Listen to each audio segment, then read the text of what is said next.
Hello every one, നിങ്ങൾക്ക് എല്ലാവർക്കും അറിയാം JEE ഫസ്റ്റ് ഫേസ് എക്സാം ജാനുവരിയിലാണ്. നിങ്ങളുടെ പ്രിപ്പറേഷനൊക്കെ നല്ല അടിപൊളിയായിട്ട് പോകുന്നുണ്ടാവും. സോ നിങ്ങൾക്കൊരു ഗുഡ് ന്യൂസുമായിട്ടാണ് ഞാൻ വരുന്നത്. നിങ്ങളുടെ സൈലം നടത്തുന്ന +2 ബാച്ച് നടത്തുന്ന മൂന്നാമത്തെ JEB എക്സാം അനൗൺസ് ചെയ്യാൻ വേണ്ടിയിട്ടാണ് വന്നിരിക്കുന്നത്. ജാനുവരി 5-നാണ് നമ്മുടെ JEB എക്സാം. സോ നിങ്ങൾക്കറിയാം JEB ചെയ്യുന്ന സമയത്ത് ഉണ്ടാകുന്ന ഇമ്പോർട്ടൻസ് കാര്യങ്ങളൊക്കെ. കാരണം JEE മെയിൻ്റെ എക്സാം ജാനുവരി നടക്കുന്ന കുറച്ച് ദിവസങ്ങൾക്ക് മുന്നെയാണ് നിങ്ങൾക്ക് ഈ ഒരു എക്സാം നിങ്ങളുടെ മുന്നിലേക്ക് വരുന്ന സമയത്ത് എവ്രി വൺ ആ ഒരു എക്സാം എഴുതാനുള്ളൊരു ആൻസൈറ്റിയും അതേപോലെ ഒരു ടെൻഷനിലൊക്കെ ആയിരിക്കും എല്ലാവർക്കും ഉണ്ടാകുന്ന ഒരു കാര്യം, എസ്പെഷ്യലി +2 പഠിച്ചുകൊണ്ടിരിക്കുന്ന എല്ലാ മക്കൾക്കും.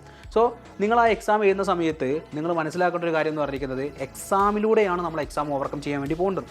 സോ എക്സാം എഴുതുന്ന സമയത്ത് ഉണ്ടാകുന്ന ടെൻഷന് കാര്യങ്ങളൊക്കെ നിങ്ങൾക്ക് ആ ഒരു എക്സാമിൽ നിന്ന് റെഡി ആക്കി എടുക്കാൻ വേണ്ടി പറ്റും. അത് ഏറ്റവും ഇമ്പോർട്ടൻ്റ് എന്ന് പറഞ്ഞിരിക്കുന്നത് ടൈം മാനേജ്മെൻറ്റാണ്. അതായത് സമയം എങ്ങനെയാണ് യൂസ് ചെയ്യേണ്ടതെന്നൊക്കെ നിങ്ങൾക്ക് എക്സാം ഹോളിൽ നിന്ന് ക്ലിയർ ആയിട്ട് കിട്ടും. സോ ഈ ഒരു എക്സാം എഴുതുന്നതിലൂടെയാണ് നിങ്ങൾ എന്ത് ചെയ്യേണ്ടത്, നമ്മൾ വരാൻ പോകുന്ന JEEയുടെ ഫസ്റ്റ് ഫേസ് എക്സാം അടിപൊളിയായിട്ട് 99% മുകളിൽ മാർക്ക് വാങ്ങിക്കൊണ്ട് നിങ്ങൾ ഇമ്പ്രൂവ് ചെയ്യേണ്ടത്. സോ നിങ്ങളെ വീക്ക് ഏരിയാസ് ഏതാണെന്ന് നിങ്ങൾക്ക് മനസ്സിലാക്കാൻ വേണ്ടി പറ്റും, സ്ട്രോങ് ഏരിയാസ് ഏതാണെന്ന് മനസ്സിലാക്കാൻ വേണ്ടി പറ്റും. സോ ജാനുവരി 5-നാണ് നമ്മുടെ JEB എക്സാം.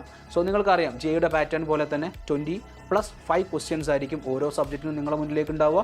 സോ ഫോക്കസ്ഡ് ആയിട്ട് പഠിക്കുക, നല്ല ഉഷാറായിട്ട് നിങ്ങൾ ആ എക്സാം എഴുതുക. അതിന് വേണ്ടിയിട്ട് നിങ്ങൾ ഇപ്പോൾ ചെയ്യേണ്ട ഇമ്പോർട്ടൻറ്റ് കാര്യം എന്ന് പറഞ്ഞാൽ രജിസ്ട്രേഷൻ നിർബന്ധമായിട്ട് ചെയ്യുക.